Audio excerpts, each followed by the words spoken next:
करनाल में एसपी और उपायुक्त ने 7 सितंबर को होने वाली महापंचायत को लेकर कानून व्यवस्था पर मीडिया से बातचीत की। करनाल के उपायुक्त ने आमजन से अपील की है कि अगर जरूरी नहीं है तो हाईवे पर ना निकले।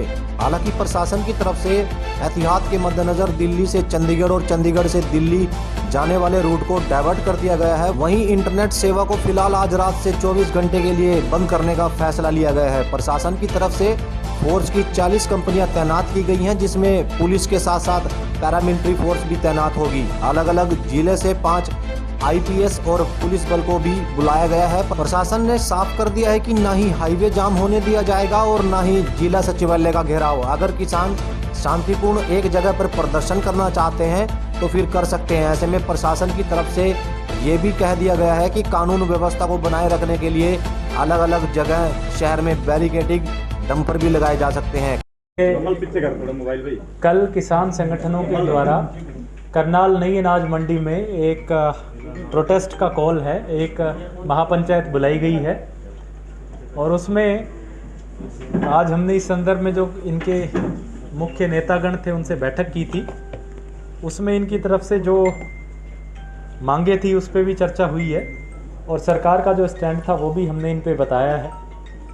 इनकी मुख्य मांगे ये थी कि जो लोग हैं जिनको 28 अगस्त को बस्ताडा टोल प्लाजा पे जो लाठीचार्ज हुआ था कानून तोड़ने की एवज में, हाईवे जाम करने की एवज में, उस लाठीचार्ज के जो घायल हैं उनको मुआवजा दिया जाए और एक किसान जिसकी ये कह रहे हैं कि अगले दिन हार्ट अटैक से मौत हो गई उसको भी मुआवजा मिले।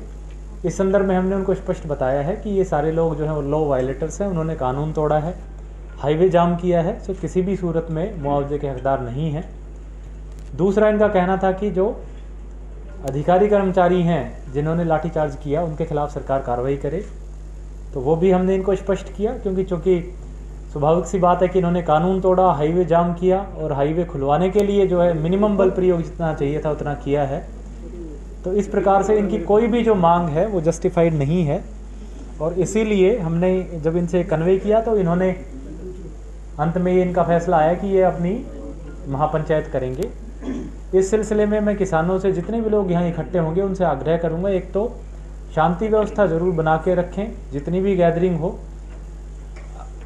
इनकी जो कॉल है, इनका जो मांग है कि ये हाईवे जाम करेंगे या सेक्रेटरीट का घेराव करेंगे, वो प्रशासन किसी भी कीमत पे बर्दाश्त नहीं करेगा क्योंकि हाईवे बड़ा क्रिटिकल है। जो लोग मूव करते हैं उनके मूवमेंट को किसी भी तरीके से रिस्ट्रिक्ट नहीं किया जा सकता। इसी प्रकार सेक्रेटरीट में भी जो है ज़रूरतमंद लोग आते हैं तो कानूनी तौर पे बिल्कुल गलत है कि अगर इसका कोई घेराव करे।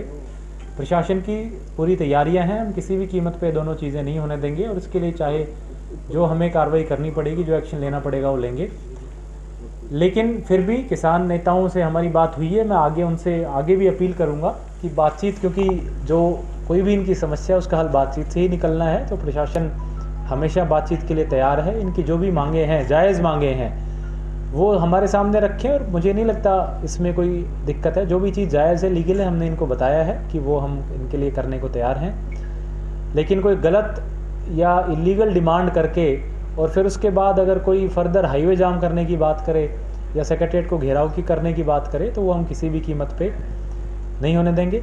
साथ में जो ट्रैवल एडवाइस या कोई वेपन जैसे लाठी भाला वगैरह लेकर के इकट्ठा होंगे, उनके गैदरिंग पे प्रतिबंध है और अगर इस तरीके से कोई करता है तो उसके खिलाफ कानूनी रैपिड एक्शन फोर्स और बीएसएफ बुला ली गई है। बिल्कुल, चाहे लाइसेंस्ड हों या गैर लाइसेंस्ड हों, अगर 5 या 5 से ज़्यादा लोग इकट्ठे होते हैं तो उनको उसको कल के लिए प्रतिबंधित है।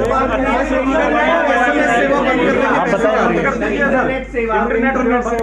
इंटरनेट सेवा हाल ही के लिए करनाल जिले में हमारा बंद करने का प्रस्ताव है। पूरे जिले में सर?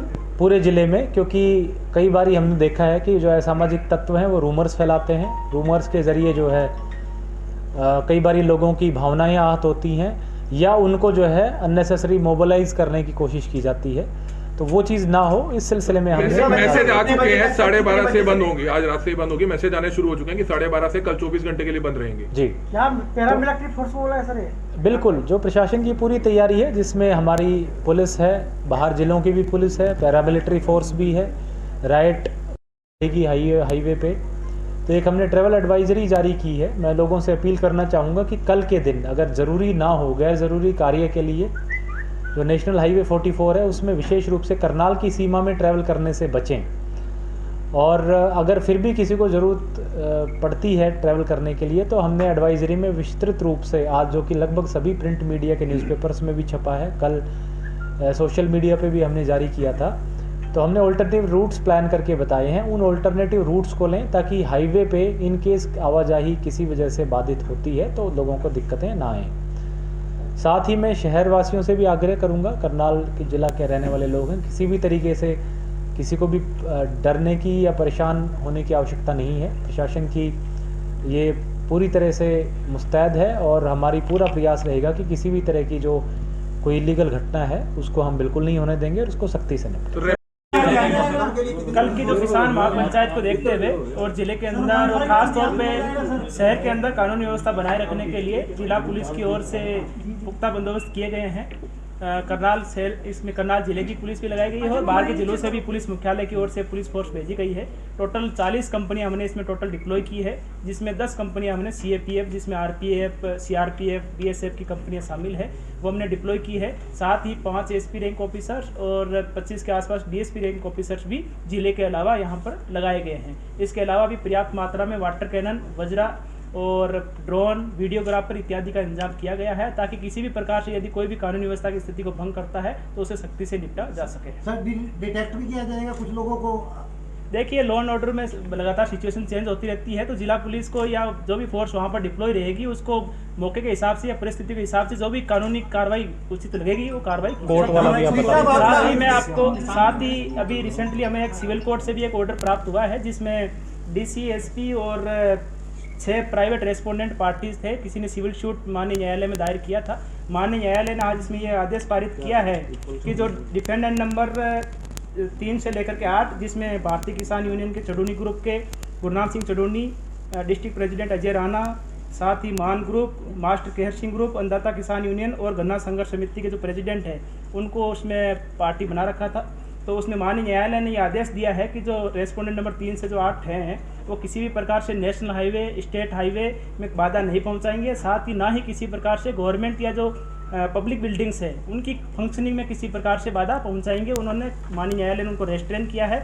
और साथ ही जो डिफेंडेंट नंबर 1 और 2 है, DC और SP, उनको ये आदेशित किया है कि यदि वो पीसफुल प्रोटेस्ट करना चाहें तो उसके लिए कोई एक जगह ईयरमार्क कर दे जहाँ पर वो अपना पीसफुल प्रोटेस्ट कर सकें।